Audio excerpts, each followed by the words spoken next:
The children ran down the hall, the crackling of magical energy ripping through the air, leaving behind a rancid smell of sulfur and ash. Good, Anastasia said, pulling the other brother's arm. Hurry! The footsteps behind them kept pace. Large, heavy thuds of leather boots and the low, guttural words of magical incantations. As they passed in the kitchen, a large chunk of stone wall blasted apart in front of them. Cork screamed as the pair turned to the corner and raced up the steps. Hurry, Cork said, fear flashing behind his eyes. You're hurting me. Where's Mother? I want Mother. She ignored his cries and tightened a grip on his arm. At the end of the hall, she ducked into a side room and slammed the door behind them. Her wet dressing gown heaved with every breath she pushed the corks behind the wooden decks. Locking the door, she placed her back against a large wooden cupboard and pressed against the stone wall. It was moving slowly, and eventually it was positioned in front of the door. Where's Mom? He backed. Who are those people? What's going on? Just stay down, she said, mustering every bit of sternness she could. The cupboard boomed as the door was struck. Cork screamed, ah, ah, ah.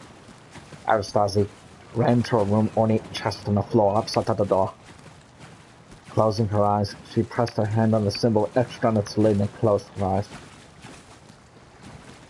Muttered the words her father had taught her. There was a slight bleak glow and the metal click of the chest opened. The door was struck again, but this time breaking the lock and slamming the door against the cupboard. She could now hear the heavy breathing coming from beyond.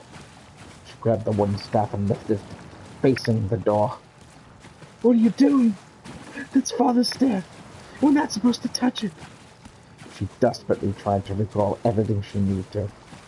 The stance, feet spread and firmly planted, the grip loosened enough to allow the flow of magic to travel from the person to the object, but most of all, the focus, the channel energy through the staff.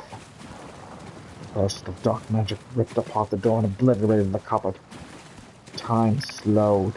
She became aware of everything around her as the door burst open. She watched as a splinter of furniture flew through the air in front of her and it entered her thigh. She knew pain, but it was somehow distant, like an echo of something far, far away. The room grew quiet in her ear. She pointed the staff toward the doorway. Through the smoke, the man appeared, a large, hulking man wrapped in black leather from head to boots. His eyes burned red as he carried gnarly, twisted staff that left the trails of black ooze dripping in its wake. He stopped in the doorway just long enough to see the young girl close her eyes and the head of her staff explode in a nova of blinding blue light. The blast shifted all the furniture to the outer walls. Everything else went airborne. Cork was pinned under the desk and Anastasia was thrown backward onto the floor. Multiple Callan breaths crashed on the floor in front of him, throwing sparks against the strewn floor. The room was quiet. Anastasia felt pain all throughout her body. Pain from her leg came rushing back into reality, causing her to catch the cry in her throat. She managed to crawl to the desk and pulled away from the wall. She found Cork shaking as he looked up at her. We have to go. He reached his hand to take hers when a black figure grabbed her from behind and she screamed, No! Cork screamed as he bolted upright out of his bed, drenched with sweat. He looked around. The bedroom was quiet. There was no smoke, no broken furniture. He said, his throat dry as the Alakir desert. Slowly the world came back to him, and he grabbed a cup from his night table. The door burst open and Lucia came in. A worried look on her face. He preempted her concern. It's all right, he said. Everything's all right. She nodded and closed the door behind him.